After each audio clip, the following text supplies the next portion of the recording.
Hello, everyone, and thank you so much for joining us today. We are Performing Borders are very excited today to host two brilliant artists, Rosa Johan Uddoh and Party Office founder Vidisha Fedesha, whose latest commission are being published on our platform this very month. But before I carry on, please be aware that we have live captioners from the National Captioning Institute from Virginia, US today. So if you are in the Zoom call, you can access them on the bottom menu. And thank you, Ben, for your assistance. If you are following us to the live streaming, they should come up automatically directly on your screen. So this event is live streamed by our awesome partner, Outround TV. And thank you so much for your always, amazing support. It will be recorded, so please feel free not to switch on your camera if you prefer not to be seen, but also please, join us. We love to see everyone if you want. So for people who don't know us, Performing Borders is a collectively run platform for artistic research and creation, focused on notion and lived experiences of intersectional borders to international live art and performance practice. I am Alessandra Cianetti, and I co-run and co-care for Performing Borders with the amazing companions Xavier de Souza and Anaís Arabia Herrera, who are saying hi from their square. It's very important to us to use all spaces available to talk about the genocide that's happening in Palestine. As artists and creatives, we believe art should be used to resist, gather, and galvanize communities to defend life. This is what we hope we can do through our work at Performing Borders. So ahead of beginning this event, we wanted to say that we stand with the Palestinian people and with our Palestinian colleagues, many of whom have been martyred or imprisoned in their struggle to live and to create cultural work that builds revolutionary possibilities. So it feels remiss to create any discussion that speak to a radical politics without bringing this into the space. We have resources for cultural workers, linked in our link tree that Shah will share in the chat. Thank you, Shah. And before we start, I also be sharing some information about the event, but also we would like for this to become a space for conversation with contribution, not just from us and the artists, but with everyone in the room. So we want to ensure that we can collectively hold the space and make it as scary and inclusive as possible. And to do this, we have set out some guidelines, which I'll briefly read aloud and which we also be copied in the chat. So these are guidelines created by Ren Lauren Brito, and there is a interdisciplinary artist and researcher tuning with practices of critical pedagogy, transfeminist technoscience, and disability justice. So the agreement for an inclusive space reads like this. So we treat each other with kindness and respect. We will take responsibility for our well-being. We assume the best intention in all interactions. We create and hold space for multiple truths. We do not make assumptions about someone else's identity, and further, not all disabilities are apparent. We don't assume what is normal for other people. We recognize power dynamics, our unconscious biases, and the privilege we bring. We uphold confidentiality and do not share or publish anything without consent. Complex and challenging topics will arise. Avoid generalizations such as using we statements, speak from your experience, and use I statements. We are multilingual, ask freely for clarification or translation, and we are mindful of taking too much or too little space. We will all make mistakes. We hope you can all agree with this policy, with these guidelines, but Xavier, you can wave, will be on hand to support should anything happen. So if you at any point you feel uncomfortable, please DM them and they'll do their best to care for the situation. If required, we will take responsibility to ask anyone unable to agree to the terms to leave the space. Other housekeeping matters, if you like, please add your name and your pronouns in the Zoom name. Also, Nai is going to spotlight the speakers. If you like to follow that, just put your view mode on spotlight. So this evening, at least in the part of the world where I'm based, is London, we are excited to have a conversation with Rosa and Fedesha, as both have been working on commissions that we are very proud to share with you all, with our friends and colleagues. And we will welcome for the people in the room to contribute to the conversation as much as they like. So these days, Rosa is working on her performance to camera, co-commissioned in partnership with the Performance, Possession and Automation Project, exploring her encounters with Black Madonnas and the radical apparitions. will be sharing the commission on the Performing Borders platform later this month.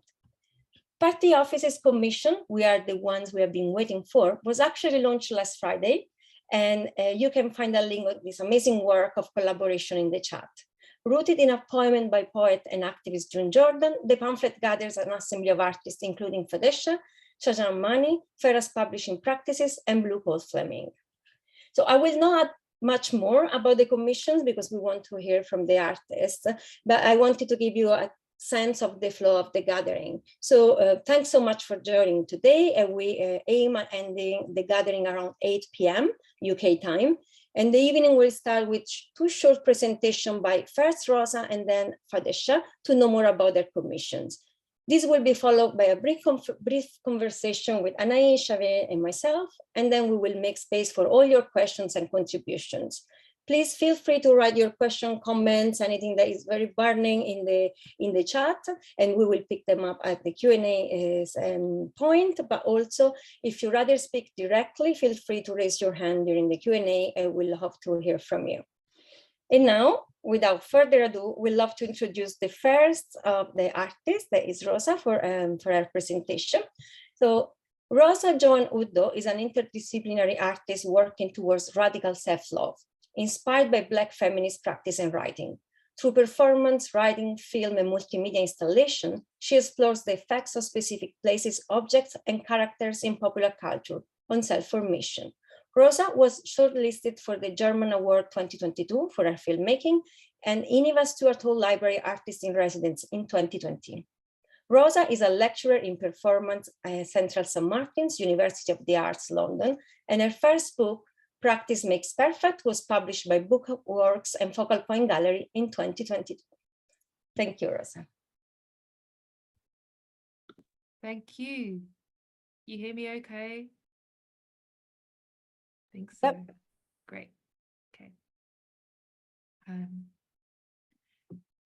So this presentation is called Radical Apparitions, and it's kind of an abridged version, an extract, kind of introduction to what I'm going to be releasing as part of the commission later this month.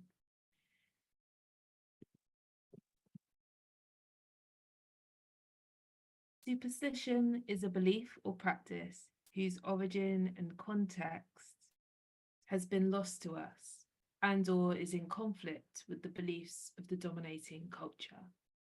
That's from Louisa Teish's Jambalaya, written in 1985. Rosa, I don't think we can see you sharing your screen, by the way. Okay, thank you. Forgot to do that. That's all good. 1 second.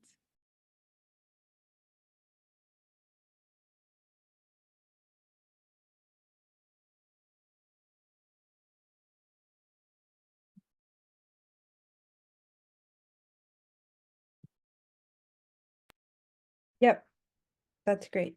Cool, thanks. I just start again.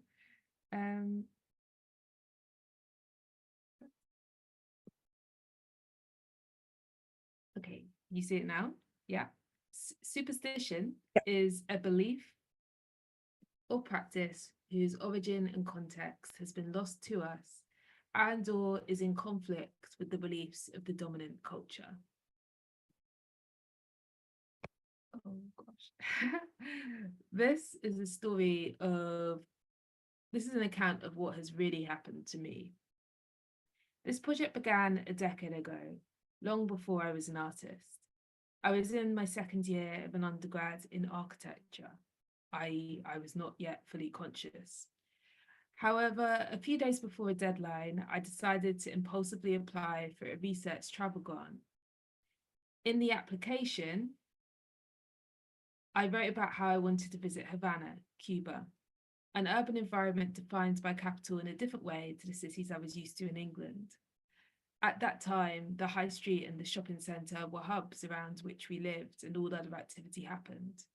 Growing up in Croydon, the shopping centre was where I got my first job. It was where I hung out with my mum, my first friends, where I still returned to work in the holidays, a holding space before I'd reach my full independence. I was interested, I wrote, in how a city, and perhaps a life, might be shaped differently by a different socioeconomic system. In the case of Havana, communism. I would write my dissertation about this. I lied. Oh, you okay? Rosa, I think we maybe lost the images after the quote slide. No, actually, it is black at the moment. Okay, so As long as you can see a black screen. yes, we can. Okay, brilliant. Thank you for checking. Sorry. That's okay. I was interested, I wrote, in how a city and perhaps a life might be shaped differently by a different socioeconomic system. In the case of Havana, communism. I would write my dissertation about this. I lied. Secretly, there was another reason I wanted to go to Havana. I'd been having a terrible time at university. Though I couldn't name it back then, I was suffering from intense anxiety brought on by a demanding workload, alongside incidents of verbal and physical racial abuse and isolation in a structurally racist institution that dominated the whole city. I was drowning. In a way, I actually wanted to go back to the shopping centre of my youth, the town of my youth, the most racially diverse borough in London. But that shopping centre was being emptied out. The death of the high street was the phrase we kept hearing in lectures. In the wake of the Croydon riots, rumours were going round about the transformation of the whole town centre into a giant Westfield. In my naive, hopeful 19-year-old mind, echoing the Orientalist desires of many before me, Havana was somewhere to escape to. A new order. Better still, one where I'd be around people who looked like me. What happened when I went to Havana was completely unexpected. It was not the utopia, but there, as I sat on the central square and sketched the cathedral day after day, I got to know Edamira, an Afro-Cuban woman about the age I am now, who spent her life outside on a square and who, after 1 or 2 weeks together, introduced me to God. Specifically, she pressed 2 tiny prayer cards into the palm of my hand, one for life, one for love. A mixed-race Virgin Mary, I said, looking at one of the images, thinking of the similar images I'd seen in the Catholic church I'd attended until recently with my family. Here, Black representations of Mary were explained as depictions sent to Black and brown churches to make the Mother of God seem more relatable to the local population. No, said Edelmira, her English much better than my Spanish. La Virgen de la Caridad del Cobre, the Virgin of Charity, Santa Via. In time, I've come to consider this apparition of the image of the Virgin of Charity in my life, at my desperate time of need, as a miraculous religious experience, my first contact with another set of gods, another cosmos, another world order. At a time when, day to day, I felt deep uncertainty and overwhelm, where I'd recently lost the faith in the religion I'd been brought up in, Catholicism, everything had converged to get me to Havana, palm open to receive the image Edamira had to give me. During the rest of the trip, I had a couple of other meetings with Santa Via, a visit led by Edamira to a priestess, an event I can only hazily remember, and when I later travelled to another town, Trinidad, dropping my bag and running back to shuffling in the background of a nighttime Santa Via service I'd walked past earlier. Not understanding the Spanish, not understanding the symbolism, but drawn to the drums and welcomed. Back in England, I kept the prayer card of the Virgin of Charity in my wallet at first, and then later moved it to my jewellery box, wrapped in a yellow ribbon. It would not be until recently, almost a decade after the event, that I would begin to start to understand the significance this religious experience had already begun to have in my life. Prior to the first apparition, I had been engaging in diversity politics.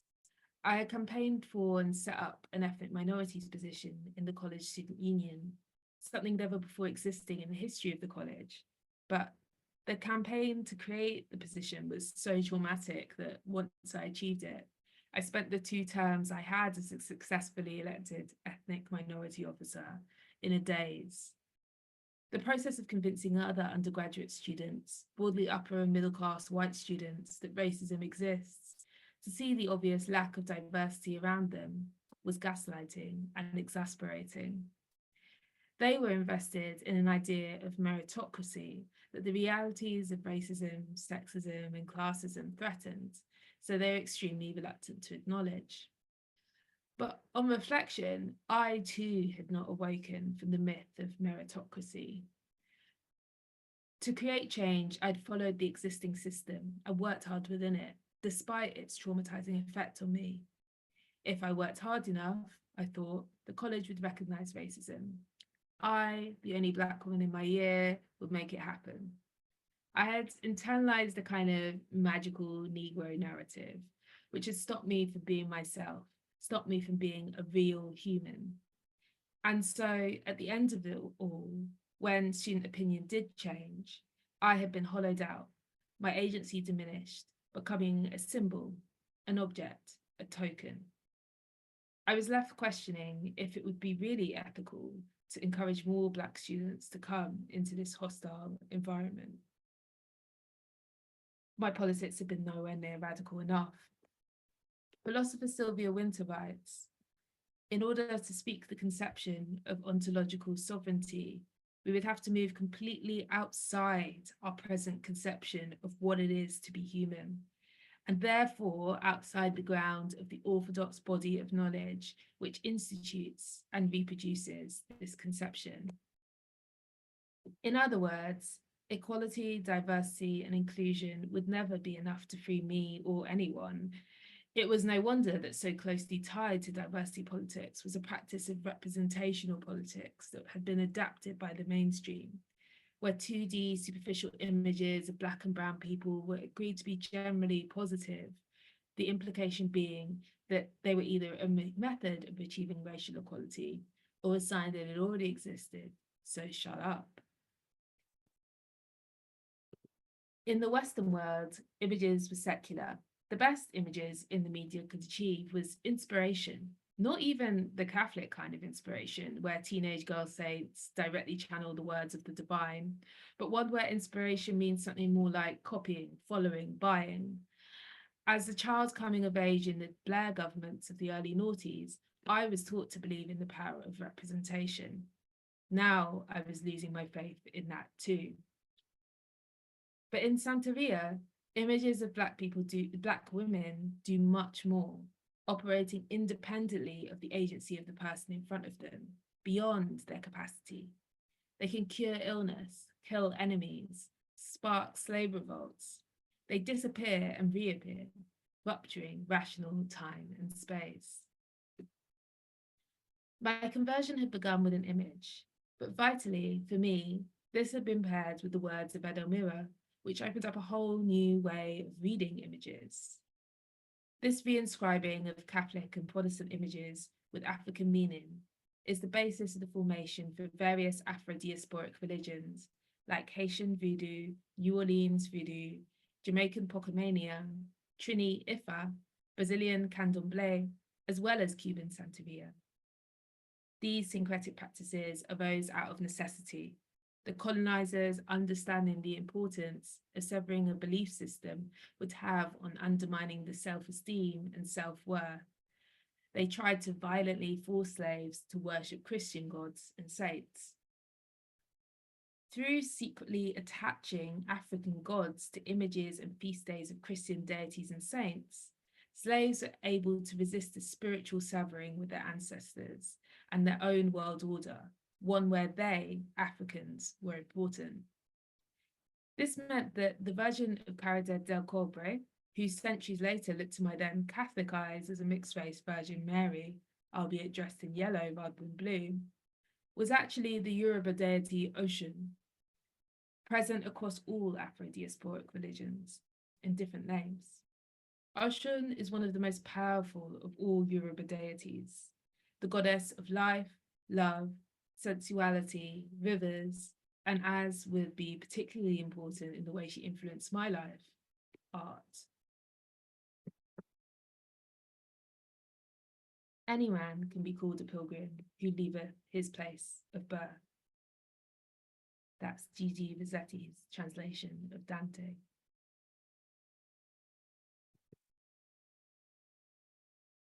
Ocean's first apparition had led me to recognise her past historic apparitions closer to home. The Black Madonna, as she is referred to here, has appeared frequently throughout Europe since the medieval times, some hundreds of years before she appeared in the Americas.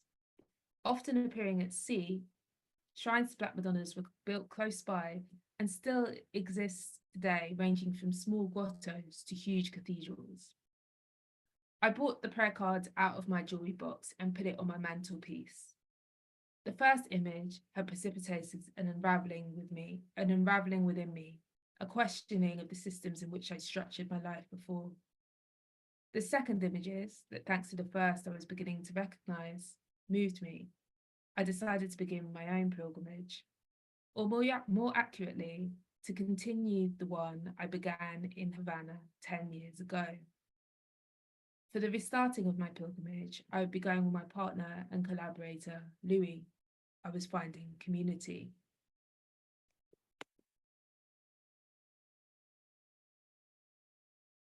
Part of the Black Madonna's popularity in Europe has been that she grants miracles, personal and political, to the local population. For instance, saving the locals from a plague, as with Our Lady of Le Puy, or empowering a French team to defeat an English siege, as the Black Madonna of Orleans did for Joan of Arc.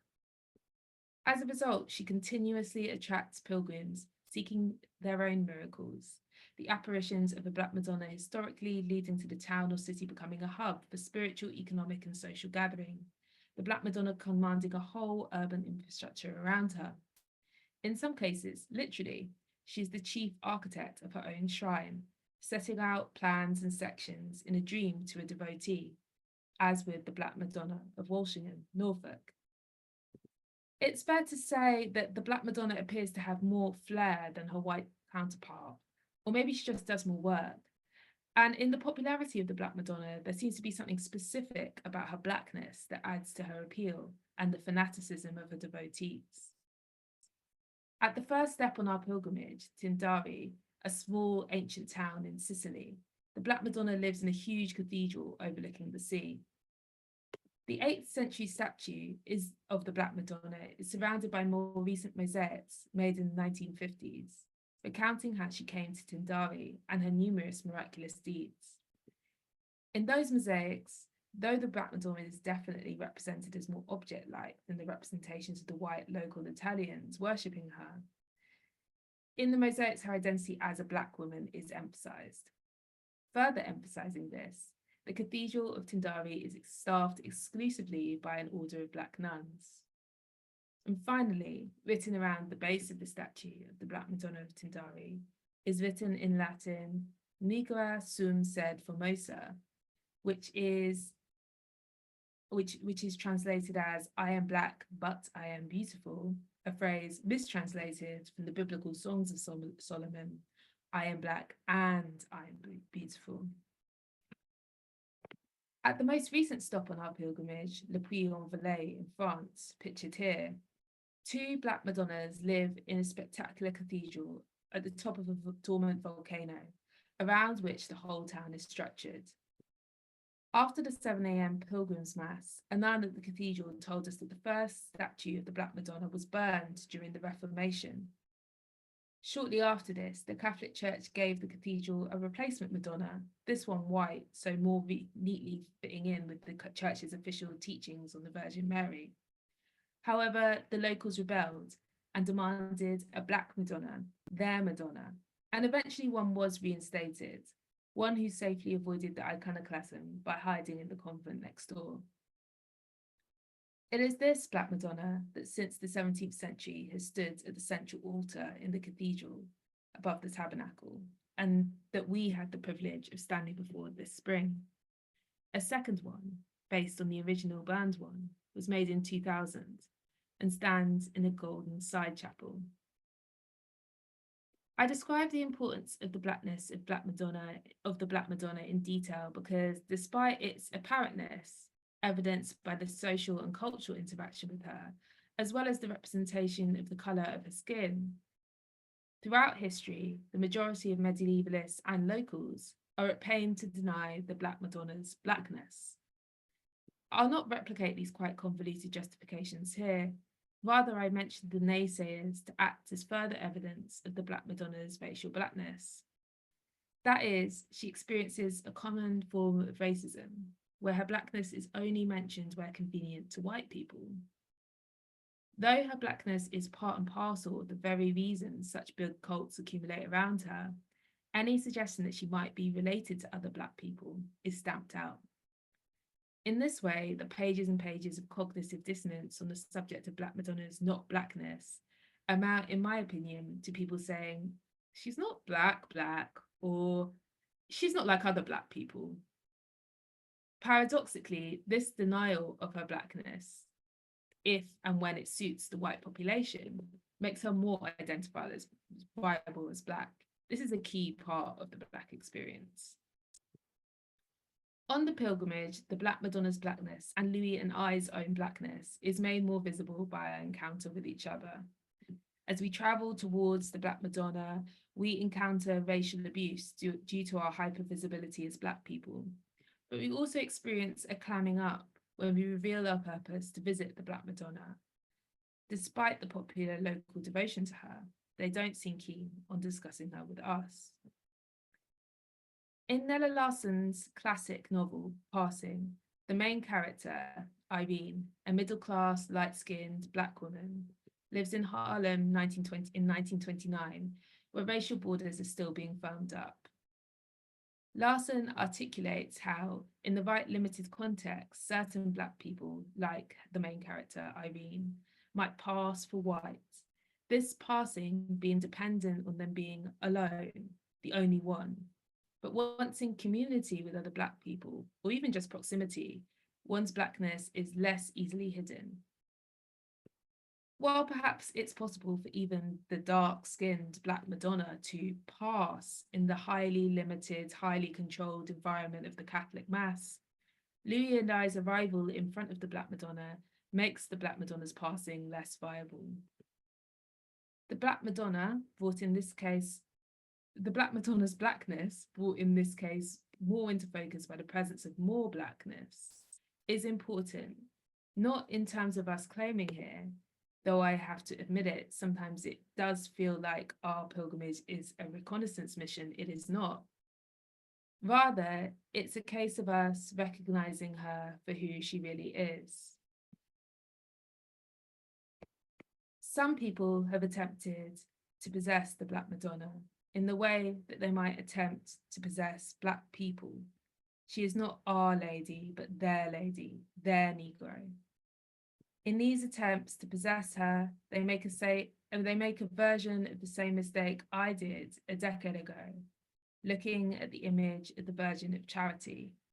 They misunderstand her as an object or an image that could be possessed at all. Much more likely is that the Black Madonna, or Oshun, possesses us.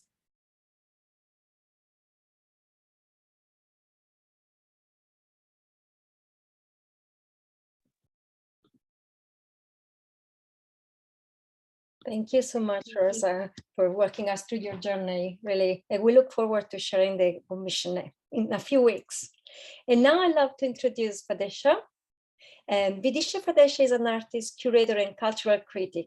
Through lived experience of radical gender, caste, race, and disability, they suggest centering one's own pleasure and well-being as a liberatory practice towards abolition. Their artwork includes video, sound, text, and performance. Fadesha founded Party Office, an anti-caste, anti-racist, trans-feminist, queer anarchist, arts and social, space and time in 2020.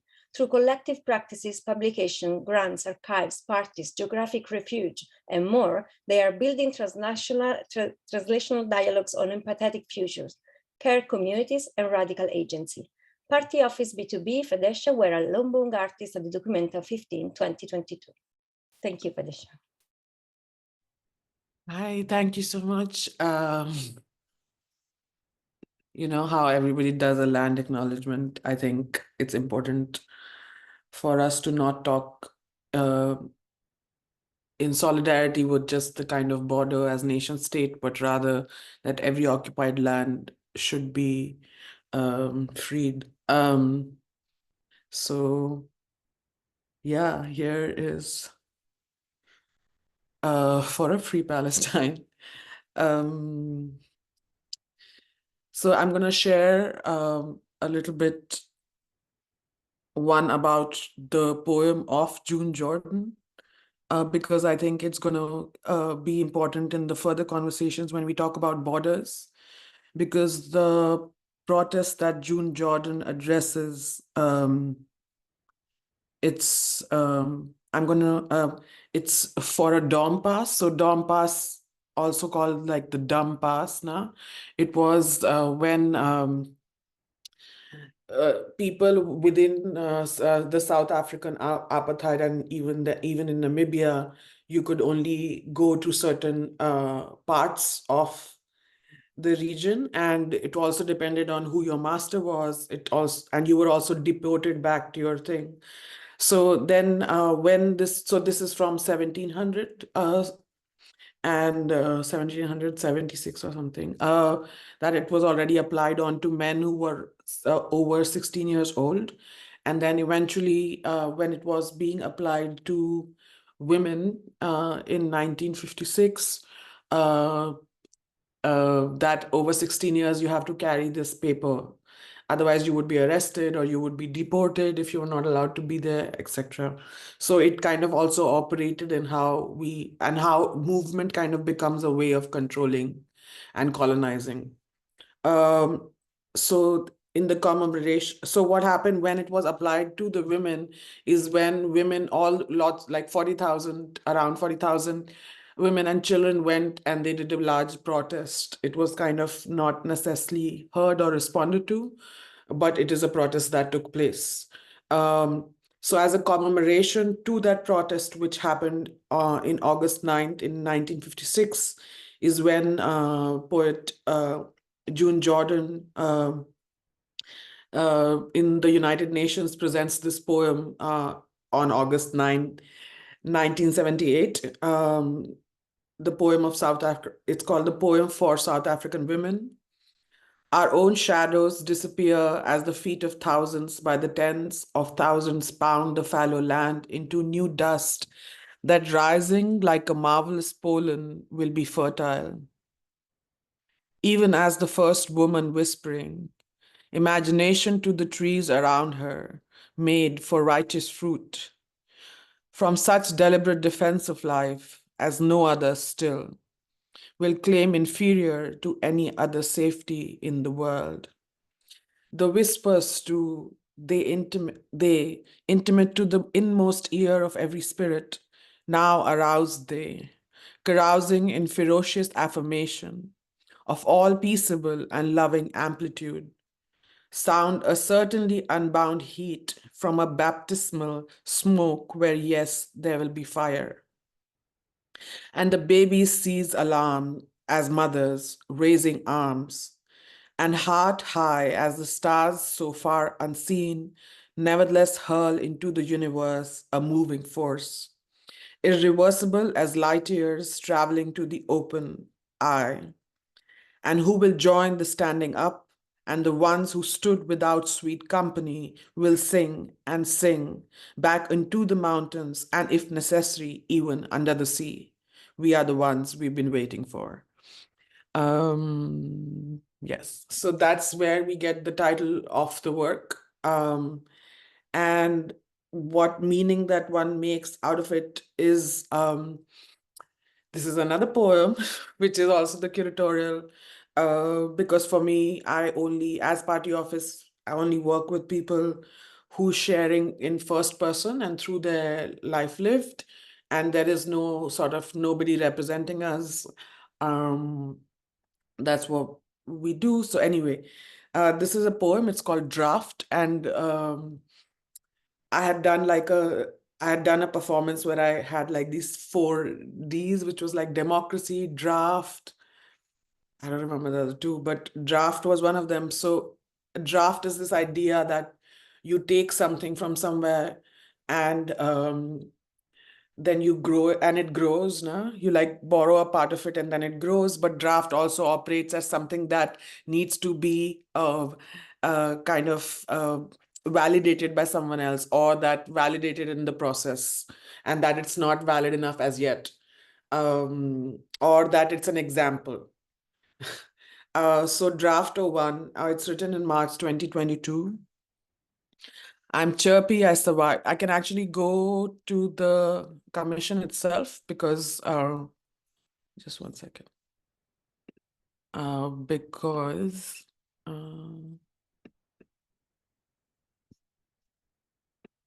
you can see it isn't written, no?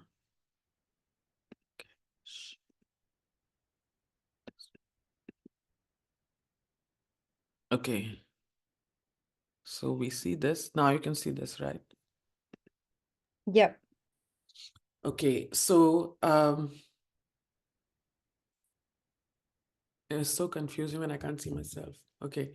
I'm chirpy, I survived. We had all been pushed off to fall.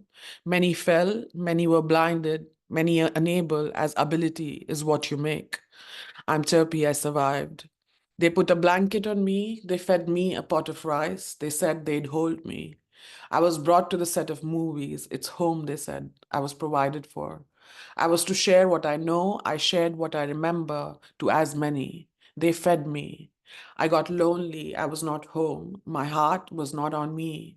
My home is what fell, I was the only that remained. They brought me as the last of us to know, to be the last of us to tell. Confused, I wasn't sure if it had been real.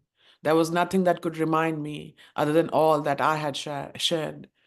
If I didn't know if it's real, was it even there?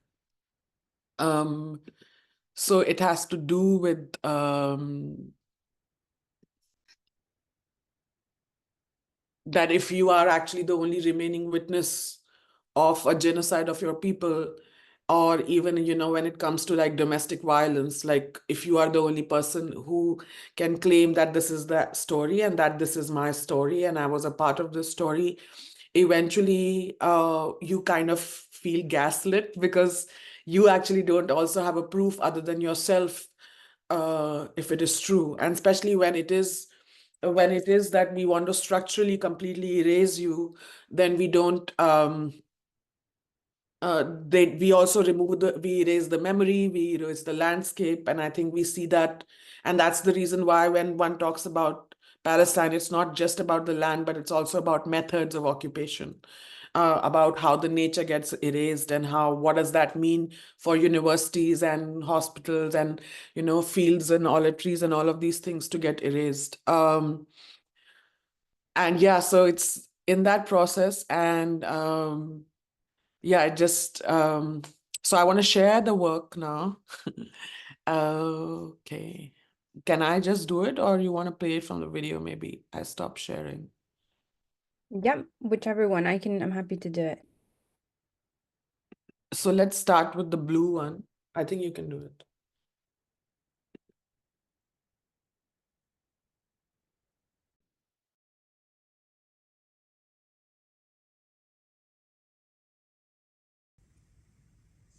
November 18th, 2023. Labor. You see me, you assume servitude.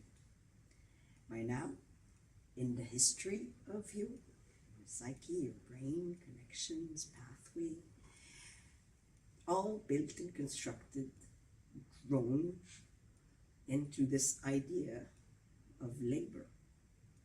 You then think, I owe you.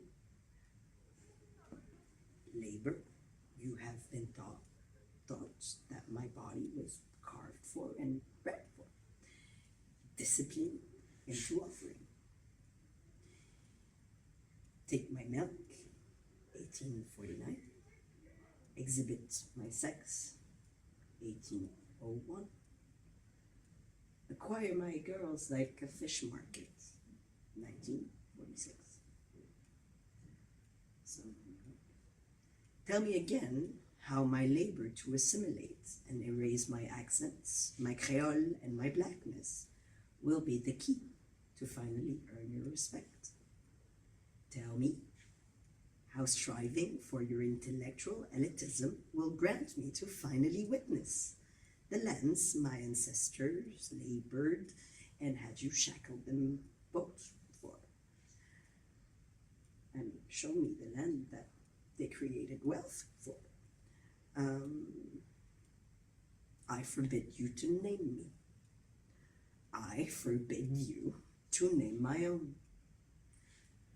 You will maintain the delusion of appearances while maintaining 46% of disrespect on my wages that inherently are designed to abuse my body.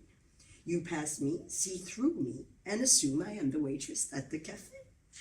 You ask me to fold your clothes at the Karstadt and call me the nanny at the Spielplatz. You ask me in the elevator if I labored appropriately a German offspring. You congratulate me for serving your race on my child's skin, even if it's still my black crotch that labored it, right? 81 hours, to be precise. For my labor, not to benefit solely you, I burn out my body, my soul, trying to upgrade trauma responses to your desired level of attainment. I slap one more behavioral theory course to the long list of your approved injunctions to function. Order to function in your terms meet to fit an Excel sheet you have paved for my existence and body. My labor is survival. Thrown into a game, way too stubborn to conform.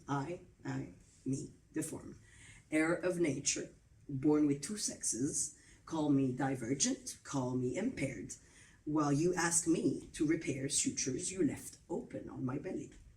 While you ask me to cuddle you and care for you and listen to you and desire you. But how about fuck you? Literally, let me then put my body in the labor of fucking you. Let me earn from your own design of disrespect and adapt my meat market to your very own currencies.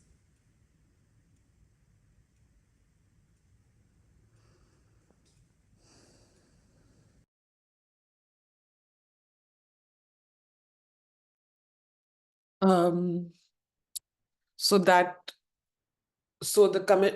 curatorial is basically bringing artists and people together who are sort of speaking in first person from the life they have lived and the people they surround themselves with and people who are family and community.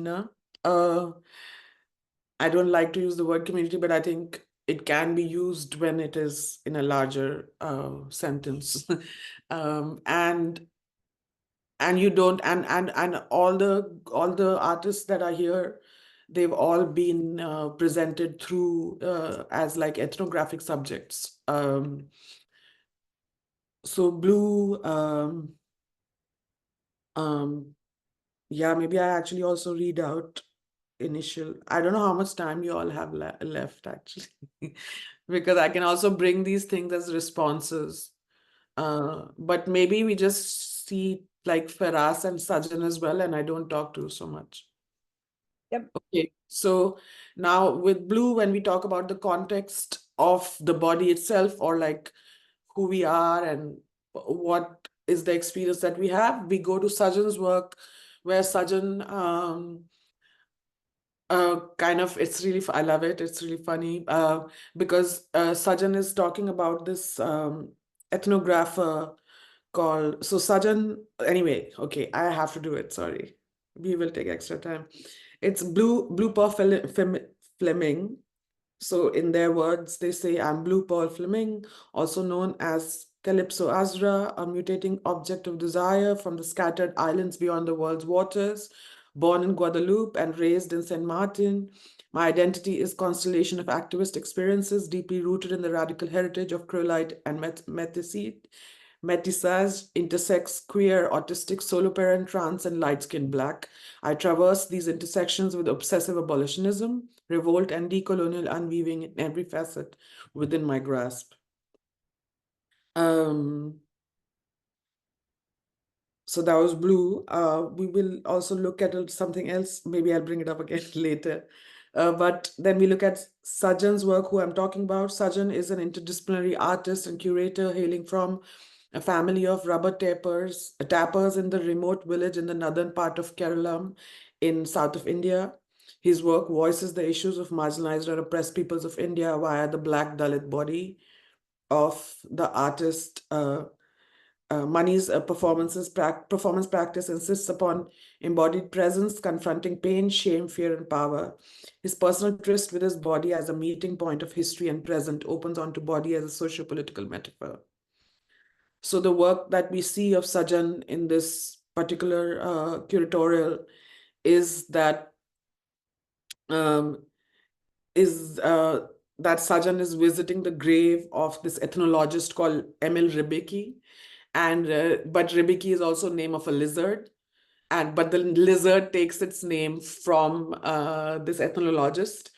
So Sajan then does this kind of a walk and talks about this walk that happened in the dream, that I walk as the lizard at the grave of the ethnologist. And because in the Ethnographic Museum in Berlin, they actually have images that were taken of Sajan's people and ancestors through like this kind of, like the physical scale measures, like how ethnographic images were taken. So those images are there in the Berlin Ethnographic Museum. And this person, this ethnologist, is the one who's taken it. So then Sajan finds the grave of this person, and this is the video that Sajan makes.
More than 100 years later, a body from distant lands, savage, whose ancestors were measured, studied, and categorized for the science of that time, accidentally appeared here.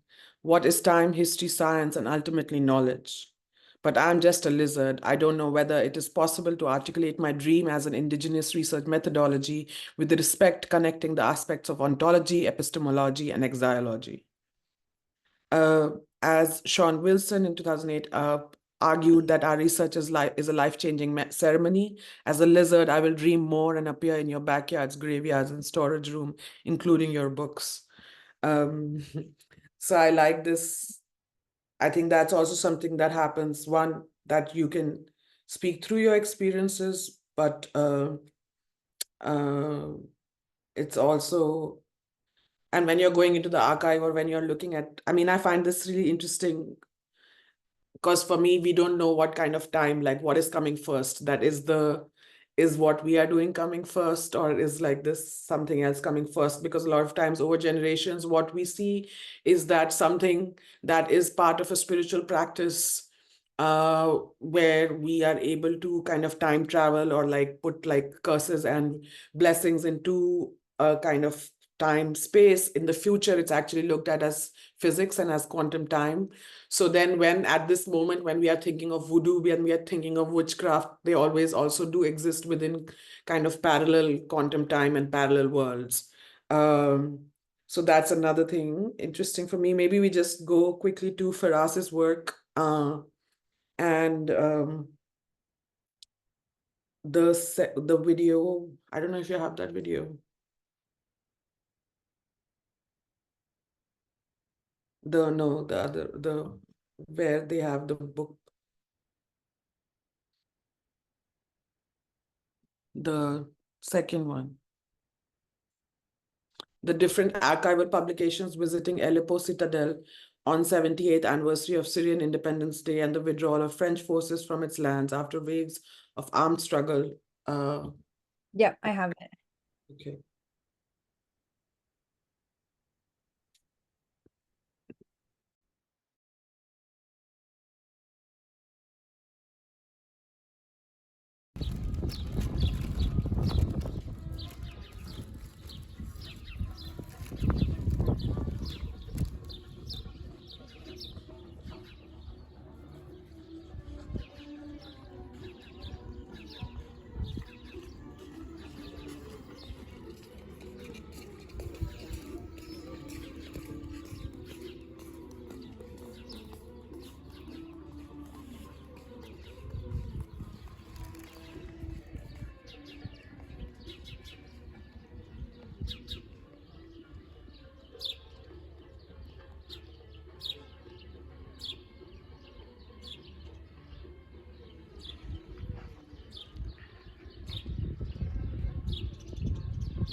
In spring 2023, in a small bookshop in Aleppo that was just founded, we meet Ala Al-Sayed, a lawyer and a historical researcher.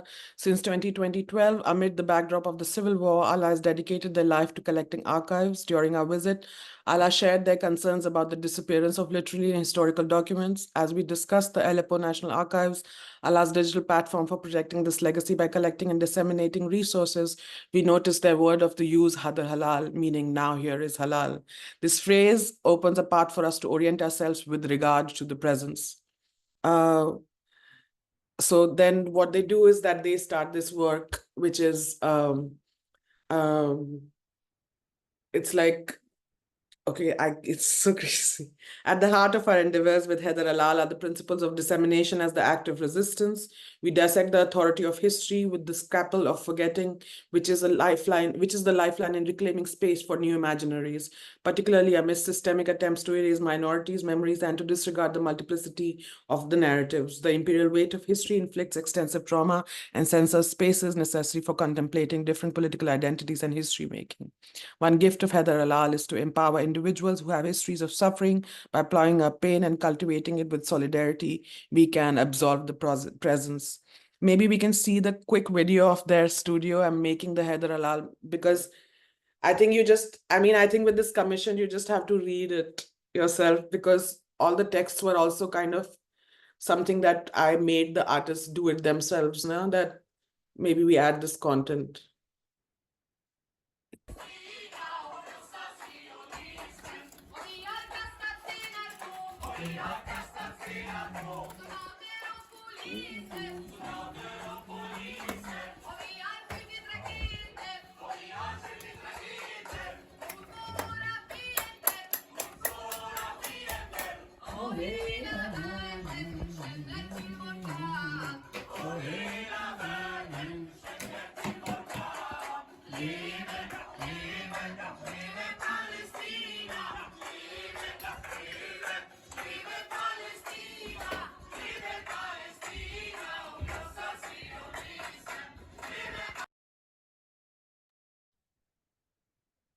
Whereas publishing practices engages in various participatory methods and artistic productions, focusing on the relationship between publishing and history making. It examines the role of publishing as a tool to combat cultural domination, as well as a mean to foster solidarity and deconstruct colonial power. Whereas serves as an observatory of publishing strategies and practices in relation to the political and geographical transformation of Southwest Asia and North Africa. Whereas publishing practices is made of Kenan Darwit, Sami Rustam, Sama Awadi, Sama Ahmadi, and Nancy. And yeah, so, and then there's a lot more. And in the new publication that they did for Heather Halal, there's actually a writing from one of our projects in the, which was a redo of the Lotus. But anyway, thank you very much. Thank you so much, Felicia. And yes, thank you very much. And also Rosa for these incredible contributions. Felicia's been amazing to kind of accompany the process of getting the commission together, and we're very proud of it. I hope it was amazing also to kind of go through it again today in this way and think about more about its context. But also Rosa, what an incredible journey, and I can't wait to share the work later this month. So thank you both very much for your contributions and for taking the time and space to share all this with us. So we're a little bit behind in time, so we're going to go and crack on, I guess, with the next section, which will be about more of a conversation. We don't necessarily like the term of like question and answers or anything like that, but this is a space for everyone to contribute to. So we'll kick off with some questions that we have prepared, but if people want to, anyone in chat who's in the Zoom who wants to contribute to some questions or some thoughts or some reflections on what they just heard and experienced, please by all means do. I'll collect them and I'll pepper them throughout the conversation, or kind of I'll put the questions to the artists. And if you can't write, as Anna said in the chat, you can raise the hand or drop your question and we'll make you heard. Is that okay? Everyone okay with that? So let's move on. I think I guess maybe we'll open the floor to both of you, rather than going to one specific person. But you both kind of received an open invitation early this year to delve into topics such as borders and performance more broadly, I guess. Such are the themes of our platform, and in the case of Rosa, also to reflect on potential connections with notions of possession and automation, because it came from specific partnership that we have with a project called Performance, Possession and Automation. And also, Rosa, you've gone through a pilgrimage of self-discovery with your artist collaborator, and you, Felicia, kind of created this broad collective space of sharing and by assembling an incredible group of artists. And I guess maybe we'll start the conversation with, perhaps you can reflect a little bit of why you've decided to address the invitation in the ways that you've done, kind of going above and beyond, really. But the methodologies that you've created and kind of how you address the invitation would be amazing if you can share that with us a little bit. Yeah, sure, I can say a bit about that.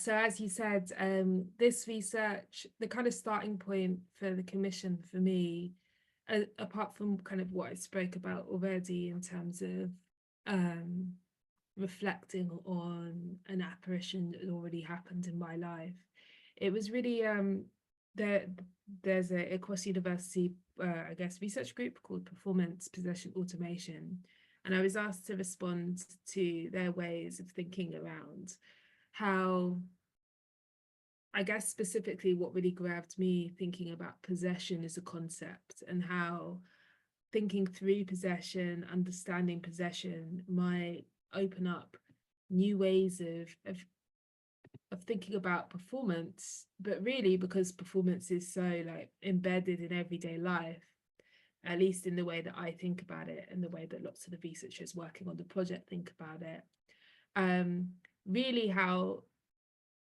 learning about possession and not cutting off that kind of supernatural and spiritual aspect of being can actually change the whole way you live, to change your whole relation to your own humanity, your own sense of individuality. One of the most, and so that's been like such a huge, it's been such a huge moment for me. It's really done, you know, we talk a lot of, like, obviously you can tell that I'm coming a little bit from a university context for my sins. So like, you know, in that context, we talk a lot about decolonization, and it kind of gets stuck in this quite like academic way of thinking about reading lists and about, yeah, diversity, as I mentioned. But I think this was really a striking thing for me, where engaging with a non-Western spiritual form of a spiritual body of research and testimony, through doing that, it could really actually break me out of Western ways of thinking, reconnect me with something much deeper. And through this process of reading, actually how that's been for me a process of healing and reconnecting with I guess both the religion of my ancestors, but also with my spiritual ancestors in the way that a connection with Afro-diasporic religion allows.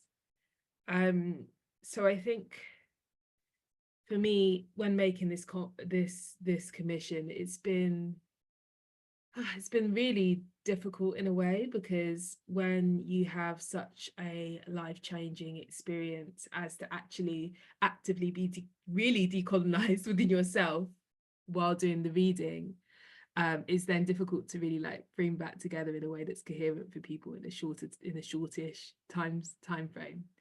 But it's been a brilliant experience, and it's really kind of highlighted for me what decolonial practice can actually do.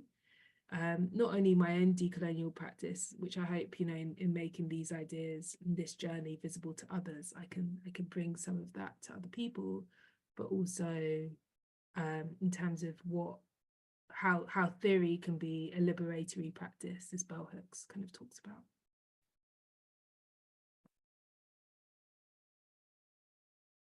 Amazing, thank you. What about you, Fadesha?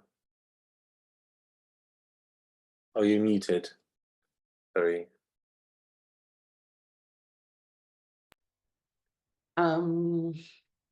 I mean, one, thank you for inviting me. Second, because when they wrote to me, I was like, oh my God, this is amazing, because I'm so broke right now. And that's kind of the method, actually, for me. One of the things that most of my budgets actually are that they go to people. It's not necessarily, doesn't necessarily go in production. And one of the other things for me when it comes to practice is that I'm not interested in, I used to be that person where I was interested in critiquing something, but I think taking from an anarchist process, that it's also important for me to create something that I actually want. And so that's kind of one of my main things, that I want to create what I want. I mean, I know what I definitely know what I don't want, but that's not something that I want to give space to. So this idea of like decentering, and I'm like, everyone else is marginalized, I'm the center. And that's also as a method to kind of change the way we think of ourselves, because a lot of times the language, like I work also with like many different people who speak different languages. And that's why I also talk about translation, like language as a practice. But even though like largely the language which have been spoken are colonial, but I think language also can become a method to have multiple cultures and have more complexity, because colonialism tries to reduce that complexity. Border states also try to assimilate into some kind of order. And I mean, I think nation states and borders are anyway prison systems. So so I'm interested in that complexity. I'm also then interested in of creating, bringing methods which can be used by other people. Like it's not just that I'm the only one who can do it, but also a way of looking at something like one of the things that was interesting for me, this one was that we are the ones we are waiting for, was that, you know, it's like the women and the children are protesting because the men can definitely be arrested. And then when the DOM pass also gets applied to the women, the children, basically both the parents would get arrested, and then it was the children who was left to either try to bail them out or just kind of fend for themselves. And so I think it's really also important because when we talk about the ancestor, or when we talk about, I think it's all elders, I think it's also important to think of us that who would we be as elders, you know, and because I think people who have been like active for a really I feel like I've been active within queer activism for like more since 2007. And so and not just being like so I think we already are looked at in some way, but I think there's actually a small excerpt that I talk about this 4-year-old telling the NATO tower at the beach, fuck the police, you know, and I think that's the kind of people we want to have. And again, because we don't know who's the ancestor, in the sense that the child could be the ancestor, it's not always about that, the time is not linear. But that's why for me, yeah, I was also bringing this thing that who are these elders that we look for, and these methods which are across language and across practice.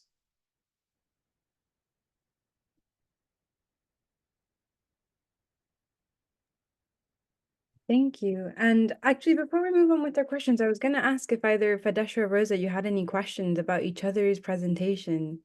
Because I feel like we were getting into something before we started, and if you want to pick back up there, or if you wanted to just respond to each other's work, because I know you haven't had the chance to do that yet, please go ahead. Yeah, sure. Thank you. I was really I loved your presentation, Fadesha, and I thought it was really really generous how you brought in so many different voices into the conversation, that we in the we, you know, in the title feels really really present. And you know, like one of the things that I've been interested in thinking through possession is the idea that there might be multiple selves at different times. So you might be inhabited by different ancestors or spirits or gods at different moments according to the situation, but also, which is kind of an idea that I was vaguely familiar with before, but I think what was really interesting, the idea that you might actually be multiple selves at the same time, is really exciting and feels really expansive and just, yeah, kind of, again, mind-blowing. So yeah, I just wanted to say that I feel that that's, again, quite present in your work, this idea of we and like many standing on the beach kind of together in defiance. And I wrote down loads of different things while you were talking. I'm trying to see if any of them is actually a question. I have one which is about how movement could be a practice, because you said something at the beginning of your presentation where you were thinking about how movement is something that can be a colonizing practice. And I guess you said something about how movement is something that can colonize or can be a method of occupation. That, yeah. And then and I obviously I'm thinking about freedom of movement, freedom of movement. Okay, yeah. So I've been thinking about pilgrimage, like purposeful movement, I guess, and how that might be in some cases a practice of resistance, like anti-erasure. And I was thinking that maybe that's one way you could see Sajan's work, where he goes to the grave and measures it kind of with his own body, and then also with his head wrap as well. And I really enjoyed that kind of like thing of like going and like really seeing something for yourself, because as someone in the diaspora, I feel very, and a Black person, I feel very suspicious of anything that I'm told. And I really loved that it felt like he could have maybe like read in the book about the grave or seen photos about the grave, but there's something very powerful in actually going there and measuring it for himself, which I loved. And I loved the line, "He's a lizard." Anyway, I'm just saying that I don't know, I wonder if there's something there's more that you can say perhaps about movement as a practice of resistance and anti-erasure. So thank you. I also wonder, actually, maybe we could also talk about voodoo because we didn't speak about blues, that part. And I think the Black spirituality was something that you were bringing in your work also, right? See, I'm just shifting because I think they're going to ask the question of borders, and that's also when I can speak about the freedom of movement. But I think in dialogue with your work, for me,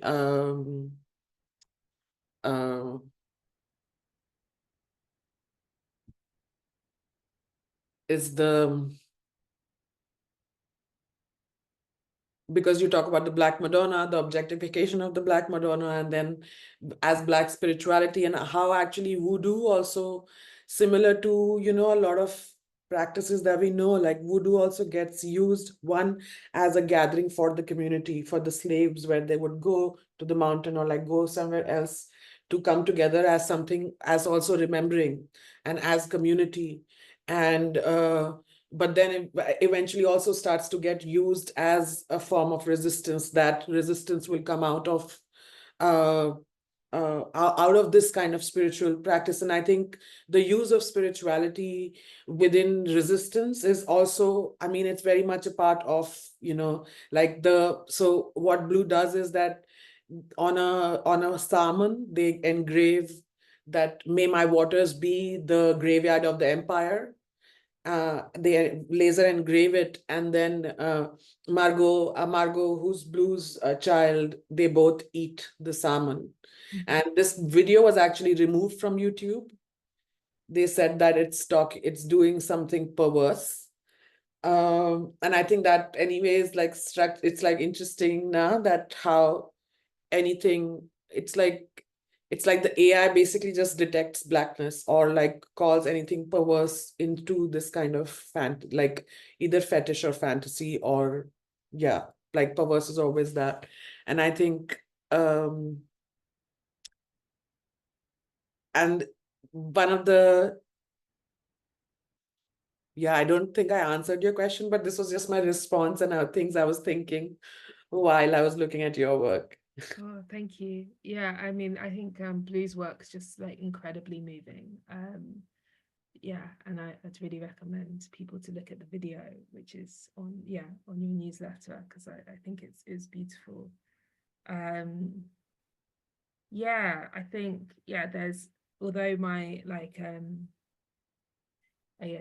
my introduction was through Santavia, I think that's one of the really beautiful things about these Afro-diasporic religions, or actually I met someone the other day who is a practitioner of voodoo, but from Benin in West Africa, or that's where they were initiated. They're actually from Brazil. And they were saying that they just said something like offhand that was like that they talked about it more akin to Zen Buddhism as opposed to a religion. And I haven't spoken to them since. I don't know exactly what they meant by that, but I could kind of understand from my experience is this kind of like network and like a way of looking at religion and belief and world building that isn't necessarily siloed in the way that we think of perhaps mainstream religions or Abrahamic religions, but there is this kind of fluidity and connection, these kind of like nodes which are kind of the same in several of the belief systems, which yeah just serve to better connect, because that's what those kind of Afro-diasporic movements are about, right? They're about like connecting you with spiritualism as a member of the diaspora, as a member of the forced diaspora, connecting you with the spiritualism of your ancestors, but also connecting you with your community here in the present, whatever that means, in the present for political resistance. So that kind of like constant connection, not siloing off, and the connection with the earth, and also is really important. So Zen Buddhism actually is by Thich Nhat Hanh, which kind of gets activated during the Vietnam War. And just similar to how within the Black people in the United States, Christianity becomes a kind of thing within the Civil War as something that might protect me, and how faith becomes important. So in Vietnam, Zen Buddhism does that kind of a role where the community, it's during the Vietnam War that it becomes big and important. And I think you are absolutely right in terms of like that European theology completely actually says that everything is in your control, while a lot of alternative strategies are not about that everything is in your control or that my physicality is what it is. So actually there was a parallel exhibition that I was curating while I was doing the Performing Borders thing, which is called Resonance Beyond Escape, which talks about that how that even though we are speaking in solitudes, it takes from this again a poem, but it's that when we are talking from our cages, it's why the cage bird sings, that when we are talking from our cages, the poem takes from the poem Echoes, but it's a combination of Maya Angelou's and Audre Lorde's poem Echoes, and Maya Angelou's How the Cage Bird Sings, that when the cage bird is singing within its cage, it's actually not only singing for its own freedom, but it's singing for things beyond and singing for a bigger freedom, because its freedom does not lie in it being moved away from the cage. And I think that also kind of is this idea that these borders are structures which are not necessarily, like when I'm fighting, that's not the only structure that I need to fight, and in thinking in terms of freedom of movement, for me, the SoundCloud link, maybe you can just share it in the chat, because that's a work that I made, which was funded by International Curators Forum with my collaborator Jyotsna, where it's in 2020, August 2020, during COVID. And during COVID, really, because whiteness is actually a culture, because race actually doesn't exist. So whiteness is this culture, and which so it's why white people got affected, or why so many things happened during COVID, is because the freedom of movement of these people was affected. And there were so many different kind of things. So you'll read like more context in terms of how I talk about borders, and how they punish you, and why they should be abolished in this one 10-minute sound piece. Nice. I'm just aware that we have 7 minutes left and the time just flew by. But I thought maybe as a way to wrap up, and I mean, there's like so many questions and so many things I think that connect like your works. But I wanted to also just pick out, I think, Fadesha, the quote that you read out, which is, as Sean Wilson argued, our research is a life-changing ceremony. And I don't know, I think there's something about that for me really describes in some ways like some of the approaches that Rosa's taking, like describing how research kind of goes beyond things. And also I think draws me back to one of the questions we really wanted to ask, maybe just briefly before we closed, which was, I guess you've begun to answer it a little bit, Fadesha, but I guess you've now joined or will join soon, like this kind of web of research and resources on Performing Borders. And I think as Performing Borders, we're really into like our project being creating knowledge and like shared knowledge and knowledge that can be really accessible and that can kind of link different practices together. So we were wondering, I guess, if you had any reflections on what it means, I guess, to be a border artist, or whether that's something that you take on as a practice, as a method, as an approach. I guess it's something that at Performing Borders we're thinking about a lot. Like there's a legacy of border artists, and we wondered if you had any feeling about I guess joining that tapestry of knowledge, and whether that was whether you have any thoughts.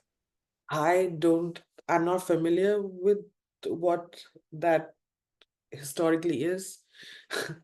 But I definitely would not think of us, any of us, through that lens, because it's like, it's yeah, I can never, I mean, I think it's just a prison system, similar, it's like the same thing.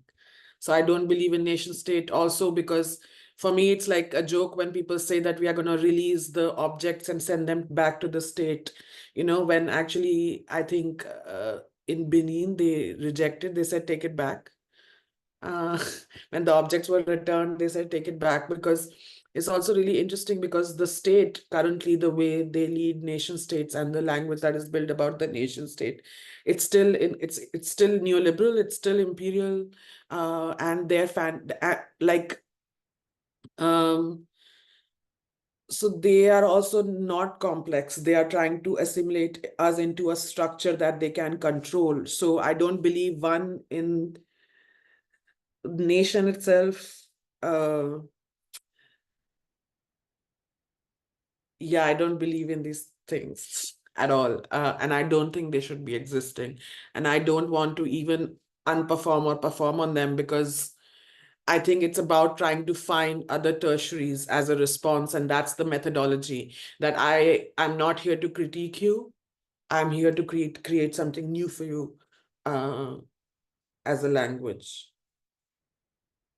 And that we understand, like for me, it's also really important that I grow with my peers. Like for me, that kind of friendship and solidarity is important, that I also work with a lot of people I know in person, or I've spoken to. My references are a lot of people who I know in person and who are all writing in first person.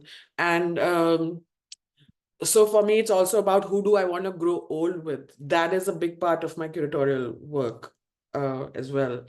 And none of us, I mean, I don't think borders serve any of us. If they were serving me, I would take it. But right now they need to pay me.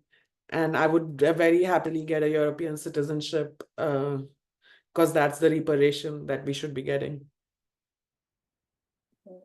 Thank you so much, Fedesha. I wonder whether, Rosa, you wanted to add something about borders as well on your side, and that we have a few minutes, but being performing borders very much about this constant research on how we can dismantle them together, as you were saying, Fedesha, and bringing knowledge together. I wonder whether you wanted to say a few words on that too. Yeah, I agree with what Fedesha is saying. I think what I would add is, I think that the way I've begun to see the Black Madonnas, like through, first of all, I guess a breaking down of the borders of the mind, where we have such a secular society here in the UK. Even me growing up in a religious, in a religion as a Catholic, it's still such a, that's always considered something separate from your kind of your life, at least in the way that I experienced it. So so I think, first of all, there's something that happens about breaking down the borders in your mind, so really opening yourself up to ideas which are previously thought of as magical or ridiculous or superstition, as I kind of used the quote from Louisa Tiche right at the beginning. But also, I think, in that way, in recognizing these Black Madonnas, which there are so many, hundreds and hundreds all across Europe, in France, Spain, Poland, Greece, majority white countries, a lot of them in very rural areas. Once the borders of the mind are breaking down, to recognize these as apparitions of Oshun, or perhaps other West African deities, then each Black Madonna becomes a kind of portal to this other way of thinking and this other way of being, and traveling to them, paying homage to them, being in their presence begins to feel really important as a way that you can reconnect with your own heritage, or I can reconnect with my own heritage. But also think about Black presence in Europe in radically different ways than the ones kind of sanctioned by the state. Thinking about how when you come in contact with a god, through, you know, touching one of these sculptures, for instance, as they did in the medieval times, you would open yourself up to possession. And once you're possessed by Oshun, who knows what can happen. Amazing, thank you. We really look forward to seeing your commission. Actually, if you like to see Rosa's commission, you can receive that with our newsletter. So I may post the link here, so you can join it. But make sure that you experience Fadesh's commission that is already up on Performing Borders. Take time with it, read it through, because it's a discovery at each moment. I want to thank you both for joining us today. Really, thanks so much. Thank you so much for, to Ben as well, for the Amanda for the live captionings, and everybody for joining us today. Yeah, it's been great to have you here. We hope to carry on. Thank you so much. It's been great to work with you guys. It's great to meet you, Fadesh, and hear about your work. It's brilliant. Thank you. Have a nice night, everyone. Thanks for coming.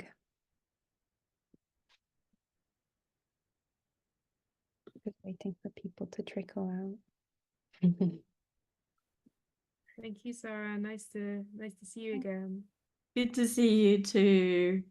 It's really lovely to hear this synergy of conversations, and it resonates a lot with my practice over a long time. So yeah, look forward to picking up the threads. Yes, It's good to see you now.